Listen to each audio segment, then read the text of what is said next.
Hello everyone, my name is Musame Putra, or you can call me Tutor Moose for short, and today we are going to learn about relative clause. Now you might be wondering what is even a relative clause. So to understand that, let's take a look at the first example, which is Tutor Moose, who is wearing glasses right now, is teaching English. So this group of word which is being underlined and is in bold is the relative clause. Now, basically, there are three things that you need to understand about relative clause. Okay, let's take a look. The first one is that it's a subordinate clause that modifies a noun or a noun phrase. This is basically the definition of a relative clause. And what I mean by modifies a noun or a noun phrase is that this group of words, who is wearing glasses right now, it describes or it adds information regarding the noun, which is tutor moose. Okay, and then the next thing that you need to understand is that it usually starts with a relative pronoun: who, whom, whose, which, or that. So basically WH question plus that.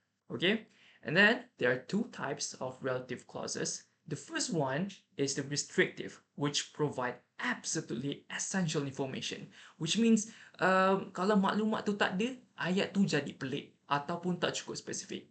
And then the next one is non-restrictive, which provides extra information. Maksudnya kalau tak ada pun tak apa, ayat tu masih lagi sempurna.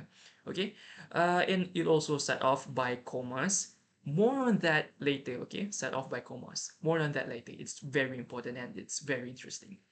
Okay, what I'm trying to say is that the restrictive relative clause wajib. Okay, maklumat tu wajib ada. And the next thing, non-restrictive, it only provides extra information. Sunat. Kalau tak ada pun tak apa. Okay, ingat tu. Restrictive, wajib. Non-restrictive, sunat. Okay, now this is our main focus on today's class. We're going to learn on how to differentiate between a restrictive relative clause and non-restrictive relative clause. Okay, so I guess we can just jump into the first exercise right now. Okay, so we got four sentences here, and we need to identify whether these sentences are made of restrictive or non-restrictive relative clause. Okay, so the first question, the first sentence, okay, houses that Jack bought last year are on the market. So that. Obviously, this is the relative clause. Now we need to identify whether this is the restrictive or non-restrictive. Okay, so based on my judgment, this is restrictive. Maksudnya wajib ada.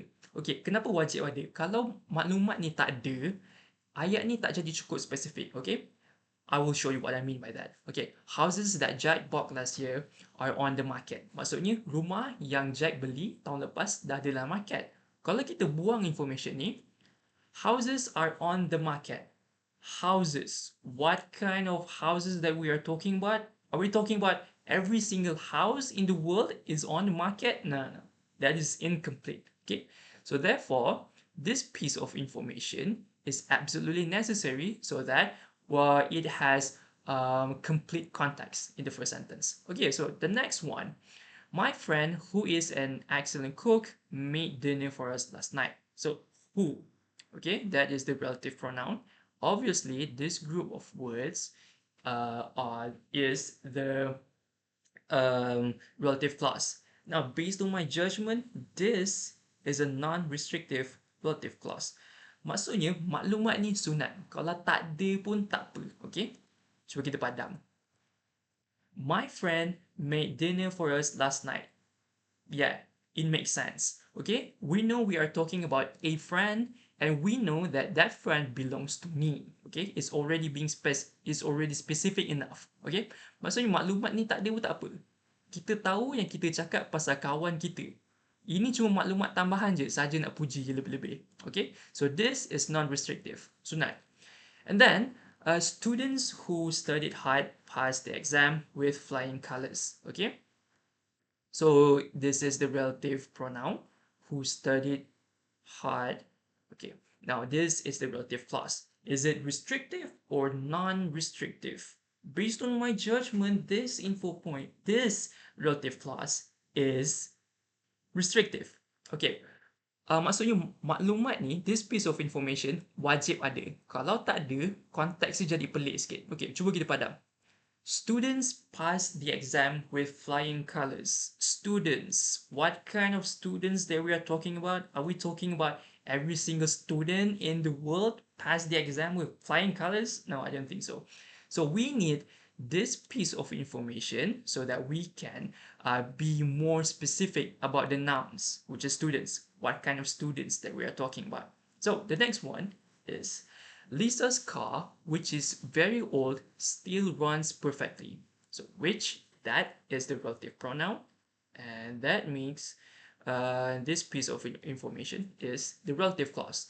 Now, based on my judgment, this is a non-restrictive relative clause. Maksudnya, maklumat ni sunat. Kalau tak ada pun tak apa. Okay, kita cuba delete. Adakah ayat ni masih lagi masuk akal? Lisa's car still runs perfectly. Yes, it makes perfect sense. This sentence already makes sense. Okay? Maksudnya kita tahu yang kita sedang bercakap pasal kereta dan kita tahu kereta tu milik Lisa. Maksudnya, noun kat sini dah cukup spesifik. We don't really need this piece of information. Okay? So that is the hard way to identify the restrictive or non-restrictive relative clause. We need to examine whether the noun is being specific or not. That is the hard way. Now I will show you the easy way to identify restrictive or non-restrictive. Okay, remember this one? Start off by commas. Okay, maksudnya kalau relative clause tu dipisahkan dengan koma, maksudnya dia non-restrictive. Tu je. Tu cara senang dia. Ni tak ada koma, maksudnya restrictive. Yang ni ada koma, 1, 2, maksudnya dia non-restrictive. Ayat ni tak ada koma, maksudnya dia restrictive. Ada 1, 2 koma, maksudnya non-restrictive. So that is the easiest way for you to identify whether a relative clause is restrictive or non-restrictive. That is the easiest way. Now let's start with the next exercise that you can do at home. You can write your own sentences with relative clause based on these pictures. For example, the superheroes who is flying is standing next to the detective. Or you can write another sentence which is the detective who is using the magnifying glass is standing next to the wizard. Okay? Or you can write another sentence which is the wizard who is holding a staff is standing on the right side of this picture. Okay, so again, you can go home and try to write your own sentences and of course use relative clauses to make your sentences more interesting. So we will discuss about this next week, and that concludes our classes today. So I'm going to see you soon. Goodbye.